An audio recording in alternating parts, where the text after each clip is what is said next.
You finally got the PM interview. Weeks of applications, maybe 100 of them. And now you're sitting there starting at a blank page, trying to figure out what story to tell. And here's the thing, not having the right story isn't just a small disadvantage, it's the fattest way to lose a PM offer, even when you've been already doing the work. In this video, I'm going to walk you through the 5 stories every PM career changer needs to have ready before that first interview. And I've built a free PDF guide that walks you through how to build each one. The link is in the description, grab it after this video. Let me tell you what I see happen in most PM interviews. The candidate over-prepares for the wrong things. They memorize Agile definitions, they study PM frameworks, they can tell what a risk register is and why a stakeholder matrix matters. And then the interviewer says, "Tell me about a time you led a project without formal authority." And the brain goes blank. Here's why. PM behavioral interviews are knowledge tests. The evidence tests. The hiring manager doesn't care what you've memorized. They want to see how you think, how you work, and how you handle real situations. And here's a career changer specific trap. Most people assume their stories don't count because they didn't have the PM title. That's the wrong frame. Hiring managers don't care about your title, they care about your evidence. The candidates I've seen lose PM offers weren't underqualified, they were underprepared. And the difference is a story bank. Before I get into that 5 stories, I want to give you the structure I use to build each one. I call it SPARK. S is for situation, 1 to 2 sentences of context, nothing more. P is for problem, 1 sentence describing the specific challenge you faced. A is for actions, this is the most important section. What you did, not we, not the team, you. R is for results, quantified outcomes, time saved, cost reduced, numbers matter. K is for knowledge gained, what changed in how you work after this. Spend the most time on A, that's where you prove you can think and operate like a project manager. The free PDF in the description has a Spark template for every story type we're covering today. Go get it. The first story every PM candidate needs is a stakeholder alignment story. Something that proves you can lead without a title. PMs don't have direct reports. That's just the reality of the job. Every day you are influencing people who don't report to you, aligning teams with competing priorities, getting buy-in from people who have no reason to say yes to you. PMI research shows 56% of project dollars are at risk due to poor communication. So when an interviewer asks this question, they're not being nice. They're testing for real business risk. Here's what a weak answer sounds like. I kept everyone updated throughout the project and make sure to send weekly status emails. That's not a story, that's a job description. A strong answer sounds like this. I mapped the key stakeholders, identified where their priorities conflicted, and ran a targeted alignment session before the project kicked off. By week 2, we had a single agreed scope and a shared decision-making process that held through the build. That's specific, that's verifiable, and that's what hiring managers want to hear. Career changers note, you don't need a PM title for this. Anytime you brought people with different priorities to an agreed decision, that counts. Operations work, cross-functional projects, vendor relationships, if you align competing interests, that's your story. The second story is about what happens when things go sideways. And they always do. Every PM role has a moment where a dependency slips, a vendor misses, or a scope assumption turns out to be wrong. Interviewers want to know, did you spot the risk early or did you get surprised? And how did you recover without losing stakeholder trust? The strongest answers don't start with the fire, they start before it. Early risk detection is what separates a reactive coordinator from a real PM. A weak answer looks like, it was a stressful time but the team pulled together and we managed to get it done in the end. A strong answer is, when our primary vendor flagged a 3-week delay in week 4 of an 8-week project, I ran an immediate impact assessment. I restructured the delivery sequence to protect the go-live date, and I communicated the revised plan to leadership within 48 hours with a clear summary of what we absorbed and what was still at risk. That's decision logic, that's stakeholder communication, that's a result, that's what separates a real PM story from a feel-good one.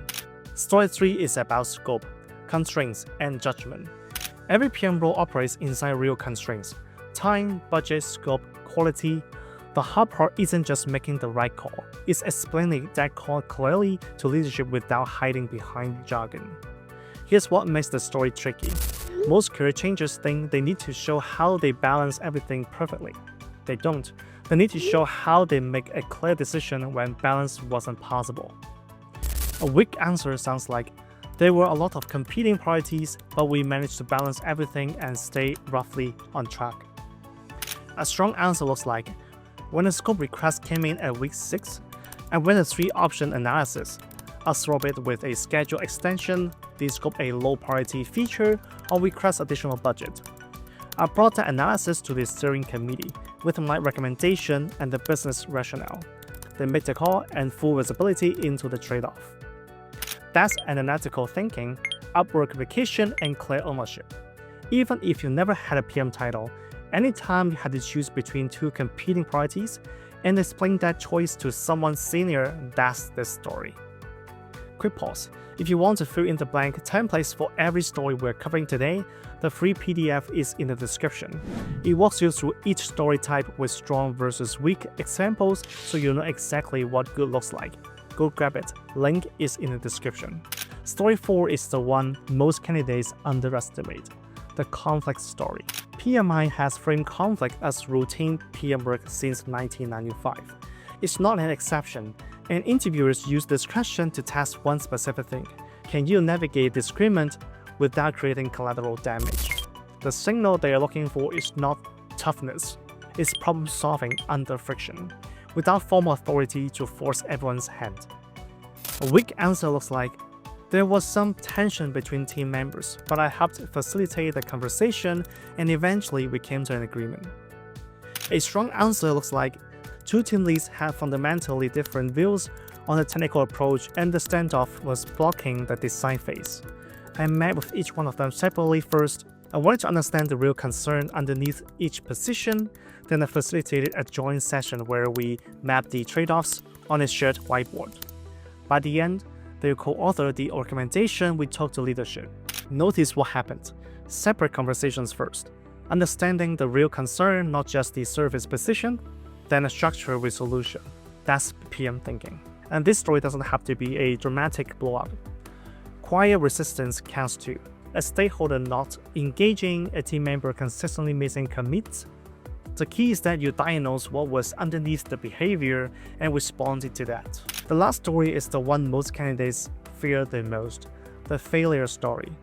And most of them favor it, either by picking something fake or by letting the recovery erase the lesson. Here's the truth. Interviewers aren't looking for perfection. They're looking for self-awareness, accountability without defensiveness, and evidence that you actually changed something after it went wrong. A clean learning story often boasts more credibility than a polished win, because it shows judgment and honesty instead of a created highlight reel. A weak answer looks like, the project has some challenges, but ultimately we learn from it and did better on the next one. A strong answer looks like, we launched on time, but adoption in the first 60 days was well below forecast. In the post-mortem I led, it became clear we prioritized delivery velocity over change management. I hadn't built enough user readiness into the plan. We then introduced a structured adoption phase into every sequence project template as a result.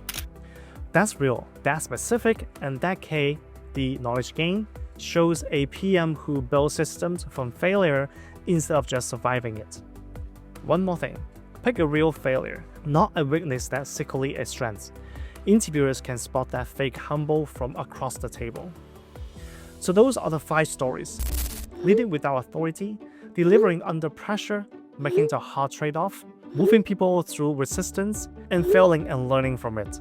Those 5 cover the vast majority of behavioral questions you will face in any PM interview. Here's your homework for this week. Pick one story, build it using Spark. Time yourself. Can you tell it clearly in under 2 minutes? That's the target. And if you want to fill in the blank templates for all 5, the free PDF is linked in the description. It has strong versus weak examples for every story type so you know exactly what you're aiming for before you walk into that room. Drop a comment below and tell me which story you're starting with. I read everyone. See you in the next one.